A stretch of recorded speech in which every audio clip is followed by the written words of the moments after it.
கிறிஸ்துக்கள் அன்பான தேவனுடைய பிள்ளைகளே, ஆண்டவரும் உலக இரட்சகருமான இயேசு கிறிஸ்து இணையற்ற நாமத்தினாலே உங்கள் யாவரையும் வாழ்த்தி ஆசீர்வதிக்கிறேன்.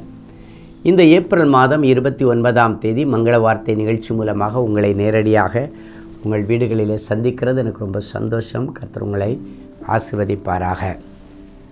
இன்றைக்கி ஆண்டவர் எனக்கு என்ன மங்கள வார்த்தை வச்சுருக்கிறாரோ தெரியலையேன்னு காலையிலே எழும்பி ஆயத்தப்பட்டு தேவனுடைய வார்த்தைக்காய் காத்திருக்கிற தேவனுடைய பிள்ளையே, என்னோட எடுத்து வாசிங்க.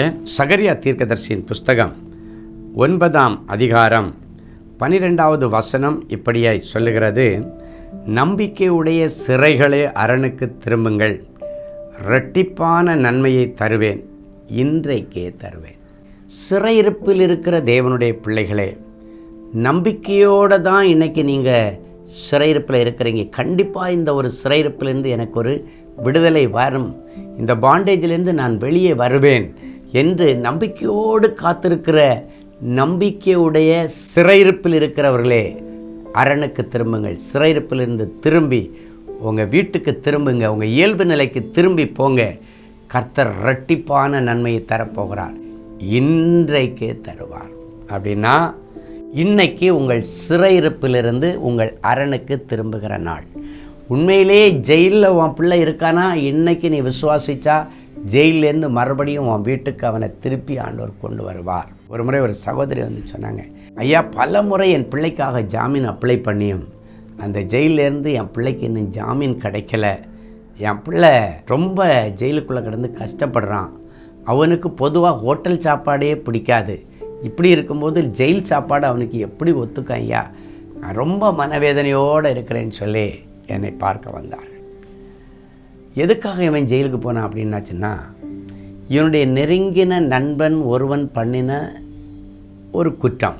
இவன் அவனுக்கு க்ளோஸ் ஃப்ரெண்டாக இருக்கிறதுனால இவனும் அந்த காரியத்தில் இருப்பானோன்னு சொல்லி இவனுடைய பேரை எஃப்ஐஆரில் சேர்த்து தூக்கிக்குள்ளே போட்டான்.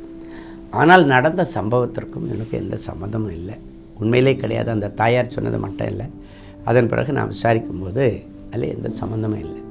அதனால தான் நண்பர்களை தேர்வு செய்யும்போது ரொம்ப கவனமாக நீங்கள் தேர்வு செய்யணும்.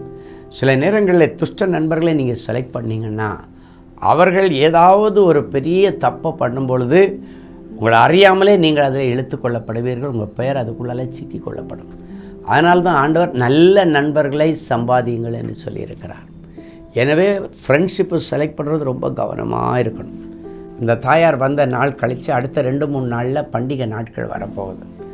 அப்போ அந்த மகனுக்காக வேண்டி ஜெபிக்கும்போது ஒரு சின்ன வார்த்தை சொல்லி, ஆண்டவரே, பண்டிகை காலங்கள் வரப்போகுது, அந்த பண்டிகை காலங்களுக்குள்ளாலே இவன் கண்டிப்பாக அந்த ஜெயிலிருந்து வரும்படி நியாயாதிபதி கண்களிலே தயவு கிடைக்க இவனுக்கு உதவி செய்யுங்க. நியாயாதிபதிகளுடைய இருதயத்தை திருப்புகிற ஆண்டவர். 2 வசனம். 1, மனுஷர் கண்களில் தயவு, நீதிபதி கண்களில் தயவு கிடைக்கட்டும். 2வது காரியம், நியாயாதிபதிகளுடைய இருதயத்தை திருப்புகிற ஆண்டவர் அவருடைய இருதயத்தை திருப்பி இவருக்கு ஒரு நியாயம் செய்து இவர் எப்படியாவது இந்த சிறையிருப்பிலிருந்து இந்த பண்டிகையில் வீட்டில் அவங்க பெற்றோரோடு உடன்பிறப்புகளோடு சேர்ந்து உட்கார்ந்து அவனுக்கு சாப்பிடுகிறதற்கு ஆண்டவர் கிருபை செய்யணும்னு ஒரு சின்ன ஜெபத்தை பண்ணி, ஒன்றும் இல்லாமல் பண்டிகைக்கு உங்கள் வீட்டில் சந்தோஷமாக அவங்க கூட உட்காந்து அவன் சாப்பிடுகிறத என்னுடைய தரிசன கண்களை பார்க்குறேன், கண்டிப்பாக நடக்குன்னு சொல்லி நான் அனுப்பி வச்சேன் அந்த அம்மாவை. அதே மாதிரி அவங்க போனாங்க. அடுத்த ஜாமீனுக்கு ஜட்ஜு கேட்குறாரு போலீஸ் டிபார்ட்மெண்ட்டில், இவனுக்கு ஜாமீன் கொடுக்கலாமான்னு.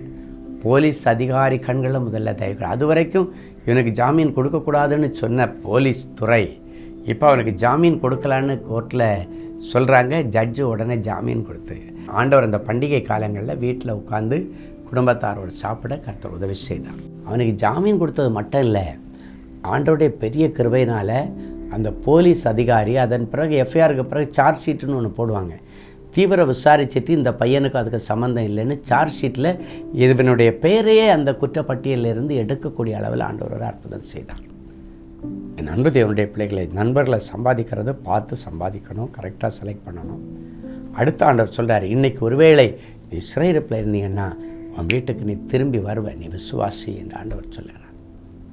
ஒருவேளை உன்னுடைய புருஷனோ பிள்ளையோ மருமகளோ யார் ஜெயிலில் இருந்தாலும் சரி, இன்றைக்கி இந்த வசனத்தை பிடிச்சி அரணுக்கு திரும்புங்கள், வர்ற கையோட ரெட்டிப்பான நன்மை. அந்த தம்பிக்கு ஆண்டவர் அடுத்த நன்மை என்ன செய்தார்னா, இம்மீடியட்டாக அந்த வழக்கிலிருந்தே விடுதலை. சார்ஜ் ஷீட் போடும்போது அந்த போலீஸ் அதிகாரி இவருடைய பேரை அதிலிருந்து வழக்கிலேருந்து எடுத்து கோர்ட்டில் அந்த கேஸுக்கு இவனுக்கு சம்மந்தம் இல்லைன்னு ப்ரொடியூஸ் பண்ண உதவி செய்தார். இப்படிப்பட்ட சில காரியங்கள் இன்றைக்கி சிறையிருப்பில் இருக்கிற அநேகருக்கு நடக்கப் போகுது. ஒருவேளை பாவம் என்கிற சிறையிருப்போ, தகாத உறவு என்கிற சிறையிருப்போ, இல்லைன்னா சின்ன கடன் என்கிற சிறையிருப்பு, எதில் இருந்தாலும் இன்றைக்கி ஆண்டவர் வெளியே கொண்டு வந்து இரட்டிப்பான நன்மையை தருவார். டபுள் பிளெஸிங் ஆண்டவர் கொடுப்பார், இன்றைக்கே தருவார். விசுவாசித்தால் தேவனுடைய மகிமையை காண்பாய். ஜெபிக்கலாமா? அன்பான ஆண்டவரே, உமக்கு நன்றி. சிறையிருப்பிலிருந்து என் பிள்ளைகளை வெளியே கொண்டு வாரும். இரட்டிப்பான நன்மையை தாரும், இரட்டிப்பான ஆசீர்வாதத்தை தாரும், இரட்டிப்பான செல்வங்களை தாரும்.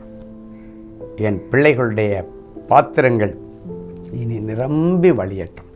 இன்றைக்கே செய்வேன் என்று சொன்னீர். ஆமேன் என்று சொல்லுகிற பிள்ளைகளுக்கு சிறையிருப்பிலிருந்து விடுதலை கிடைக்கட்டும்.